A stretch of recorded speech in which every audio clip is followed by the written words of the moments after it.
ခေါင်းထဲမှာအမိုက်တွေထက်အဲ့ဒီအမိုက်တွေနဲ့ပူလောင်နေတယ်ဆိုလို့ရှိရင်ခေါင်းအေးအေးမထားနိုင်တော့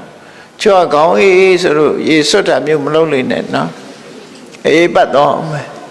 ခေါင်းအေးအေးထားဆိုတာအပူတွေအတွေးမတွေးနဲ့အရှုပ်တွေမထက်နဲ့မြူနီစပယ်အမိုက်ပုံကြီးမဖြစ်စေနဲ့ကိုယ်အုံနောက်ထဲမှာ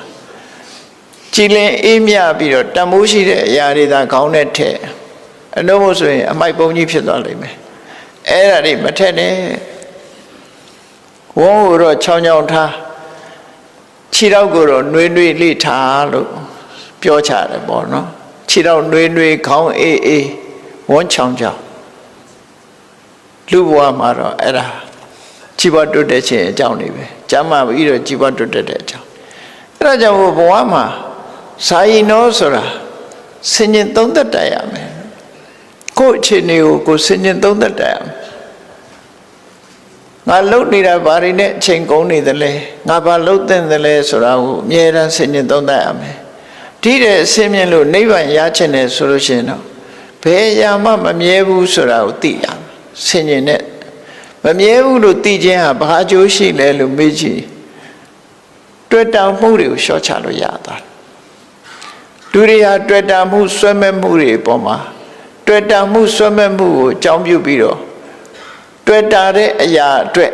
လှုပ်ချင်လှုပ်မိသွားတယ်ပေါ့မကောင်းတာတွေလှုပ်မိသွားတယ်လှုပ်မိသွားလို့ဆိုးကျိုးတွေနဲ့တွေးတတ်တယ်ဒါကြောင့်မို့တွေ့တာမှုကိုလျှော့ချဖို့ရတယ်အရာခတ်သိမ်းဟာမမြဲဘူးဆိုတဲ့အနိစ္စတင်ညာသာဝရပြောင်းလဲနေတဲ့အရာတွေပဲလို့ဆင်ញင်သုံးသပ်နိုင်ရမယ်လို့သူဆိုတယ်အဲ့ဒါလို့မဟုတ်လို့ရှိရင်ကိုယ်စိတ်တွေအာယုန်တစ်ခုထဲမှာစူးစီးလို့မရဘူးတမာရီမရှိလို့စိတ်တွေဟာလွင့်ပြန်နေတဲ့တည်ငြိမ်မှုမရဘူးဆိုရင်တမာရီကျင့်စဉ်လေးနဲ့ကိုယ်စိတ်လေးကိုငြိမ်အောင်အာယုန်တစ်ခုထဲမှာစူးစိုက်လို့ရအောင်လို့ကိုယ်ဘာလုပ်နေသလဲအဲ့ဒီဘာလုပ်နေသလဲဆိုတဲ့အချက်ပေါ်မှာ